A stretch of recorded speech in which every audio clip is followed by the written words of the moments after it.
Caros irmãos e irmãs em Cristo Jesus, Cristo ressuscitou conforme havia dito, na alegria do Sábado Santo, a noite mais importante para a nossa fé. Cristo ressuscitou conforme tinha dito. Cristo ressuscitou conforme as Escrituras. A morte não foi capaz de deter aquele que possui as chaves do reino dos céus e do reino da morte.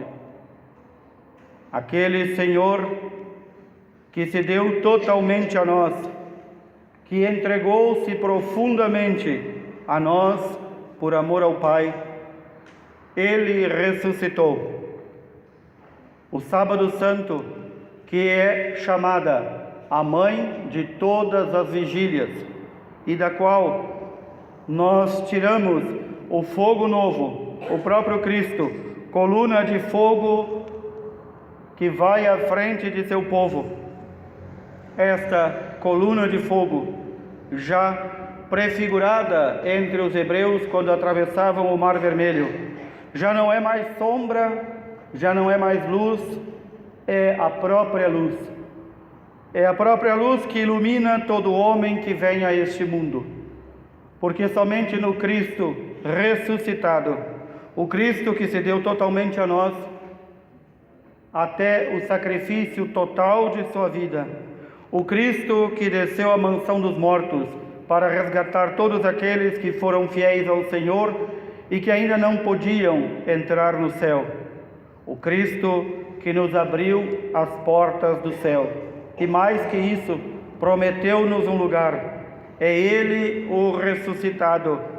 Por isso, a palavra de Deus nos diz o primogênito, não só do Pai, mas o primogênito a ressuscitar entre todos os mortos. É Ele que vai também ressuscitar-nos quando nos apresentarmos a Deus. É Ele que vai nos conduzir à mansão eterna. É Ele que nós ansiamos um dia ver glorioso aqui na liturgia terrena, que tenta ao máximo possível imitar a liturgia do céu. Nesta liturgia celebramos esta refundação da humanidade, mas também, como ouvimos nas leituras, vemos aqui um novo Gênesis, uma nova criação. A criação já não mais vai sofrer o castigo da morte eterna a partir da ressurreição do Senhor, contanto que o sigamos. E o Senhor, nos dias em que preparava a sua entrega pela morte, Ele nos dizia: quem quer ser meu discípulo, tome a sua cruz e siga-me. Quem quer servir-me, não tome mão do arado e fique olhando para trás. Siga em frente, siga-me. É esta coluna de fogo que hoje nós seguimos, o próprio Cristo presente entre nós, nesta figura do Círio Pascal. É dele que vamos extrair toda a luz necessária para aqueles que entram na verdadeira luz pelos batizados. Entram na comunhão com Deus.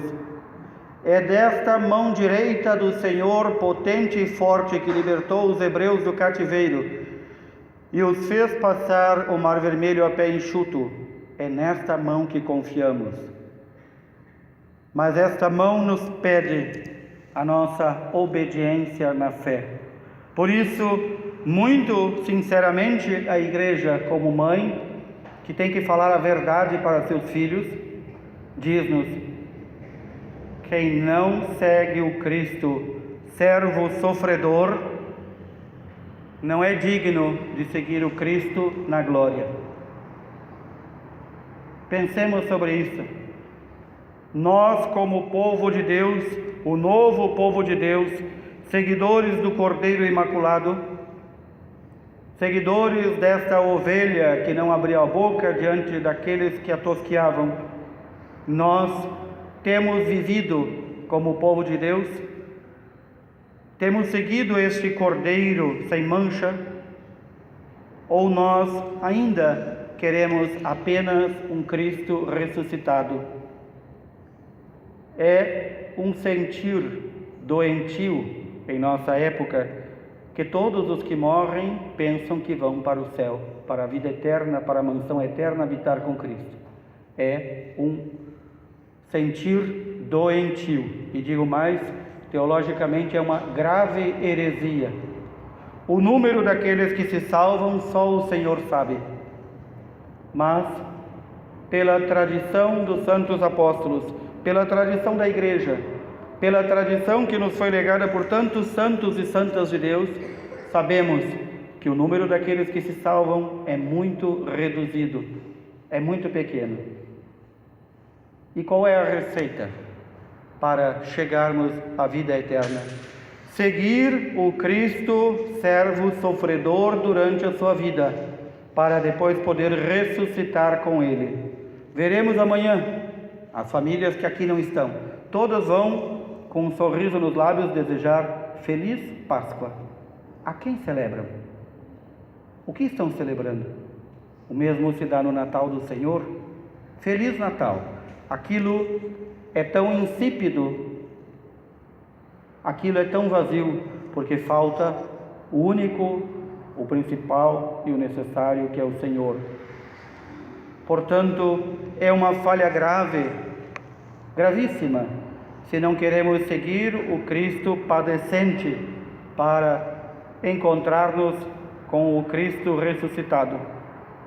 Esta nova recriação que Deus fez com a ressurreição de seu Filho, tornou novas todas as coisas, como Ele mesmo diz: eis que faço novas todas as coisas. Toda a humanidade, toda a natureza e todo o mundo ganhou esta nova chance, aquela chance que nossos pais, Adão e Eva, perderam por desobediência.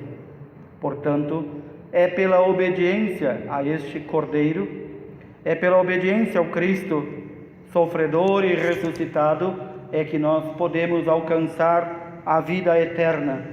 Não é fazendo uma imagem nossa do Cristo, mas segui-lo tal qual os seus discípulos, os seus santos e santas nos ensinaram através da sua única Igreja.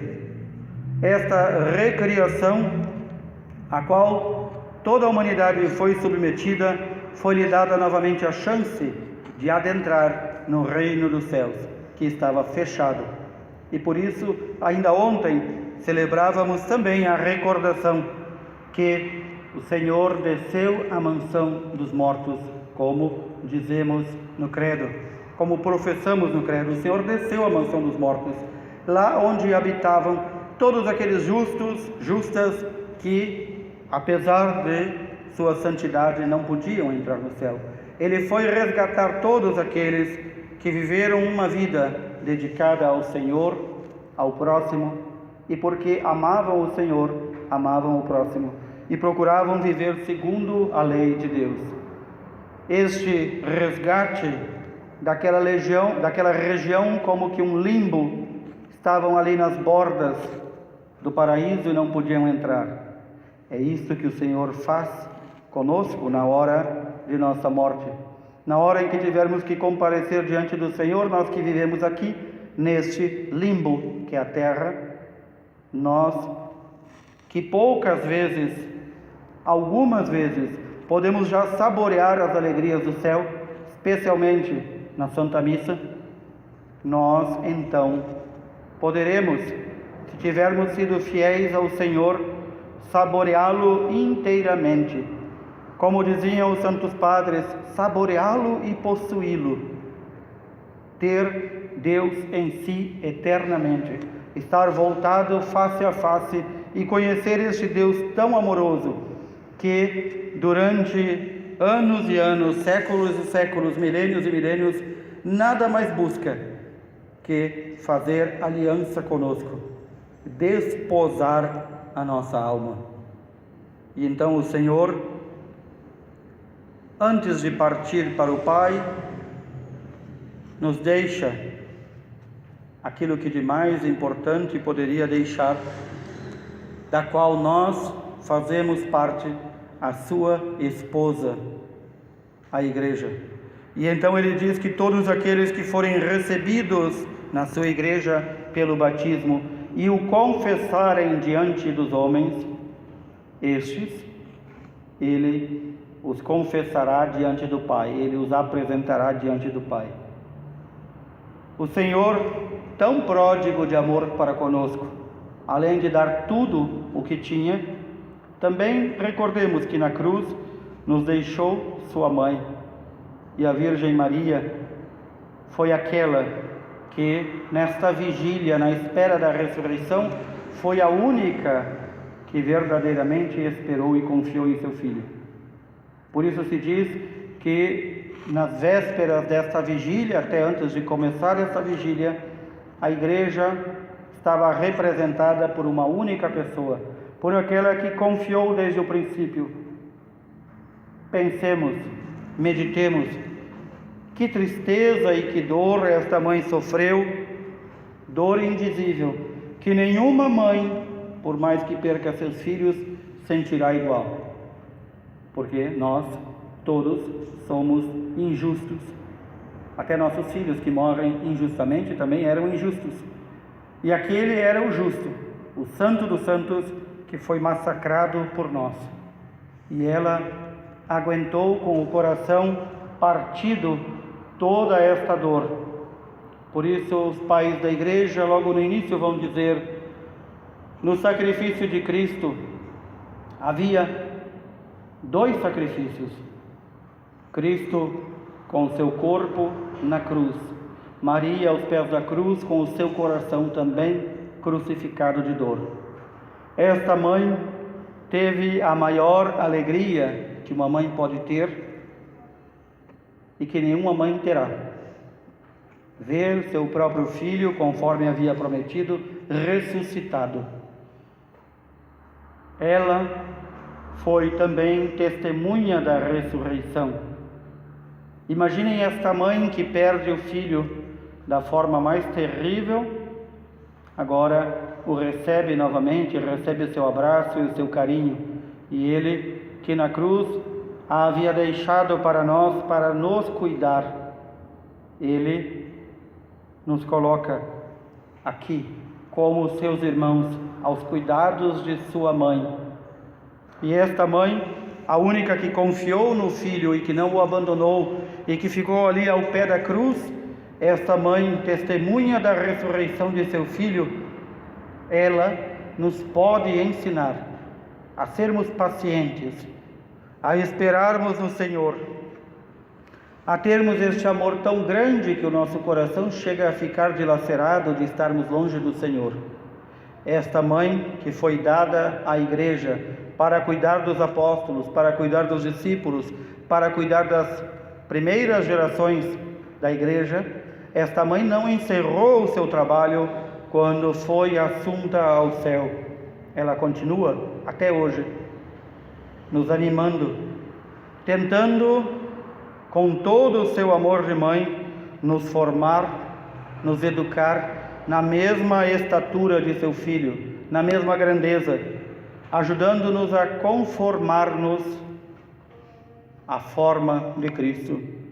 Esta mãe também ouviu quando as mulheres foram ao túmulo, também ouviu o que o anjo disse: ele não está aqui, ele ressuscitou, olhem o lugar onde o puseram. Agora, diz o anjo às mulheres, vão até os discípulos e falem também com Pedro, que o Senhor vai precedê-los na Galileia. Vão indo para a Galileia porque o Senhor já os aguarda. Que maravilha poder ouvir isso. Mas o Senhor também, embora nós não participamos daquele momento, hoje nós participamos com esta Santa Vigília. Hoje nós participamos também deste momento em que vemos o Senhor ressuscitado e que quer nos ressuscitar. Nós que não participamos naquele momento com o nosso corpo e com a nossa alma, nós participamos hoje, no hoje eterno de Deus, procurando ver o Senhor na Galileia. E a Galileia na qual o Senhor quer nos encontrar e que Ele já está lá nos esperando é a nossa vida. Em nossa vida o Senhor passa, em nossa vida o Senhor espera, em nossa vida o Senhor vem deitar sobre nós as suas palavras de salvação. E é em nossa vida que devemos acolhê-lo. É em nossa vida, a vida que dele recebemos, para com ele também triunfarmos na vida eterna. O canto do Exultet, o canto de Exulta a terra inteira, nos ensina tantas belas coisas. Esta luz, esta coluna de fogo é o próprio Cristo que está aqui presente entre nós, novamente para iluminar cada homem que vem a este mundo, novamente para dizer: saiam das trevas, assim como o anjo disse: saiam desta casa na qual estão escondidos com medo de proclamarem Jesus, saiam e vão para a Galileia, porque Ele lá os espera. Assim também o Senhor diz: saiam do pecado, saiam da morte, para que a minha luz possa iluminá-los. Nós contamos com o Senhor. Sem o Senhor, nada somos. Sem o Senhor, nada temos. E sem o Senhor, nada valemos. Portanto, a nossa tarefa é seguir o servo sofredor, ouvir atento a sua voz, palavra de vida eterna. É também colocarmos-nos neste mesmo caminho, carregando cada um a sua cruz e ajudando tanto quanto possível a cada um a carregar a sua cruz. É neste caminho que encontraremos o Cristo ressuscitado ao final de nossas vidas, e Ele poderá dizer para nós que não merecemos sequer ouvir isto, mas Ele poderá dizer para nós: vinde, benditos de meu Pai, tomai posse do reino que foi preparado para vós desde o princípio do mundo. É isto que nós queremos ao recordar, fazer memória, celebrar novamente a Páscoa do Senhor. Que nós cheguemos na Páscoa do Senhor que estamos celebrando renovados, não mais o velho Adão, não mais o velho homem, não mais o pecado. Que os propósitos que fizemos e fazemos no dia de hoje possam nos conduzir a ser este homem novo, este homem educado, criado para ter a estatura, a santidade do próprio Cristo. Que assim o Cristo ressuscitado nos ajude. Louvado seja nosso Senhor Jesus Cristo,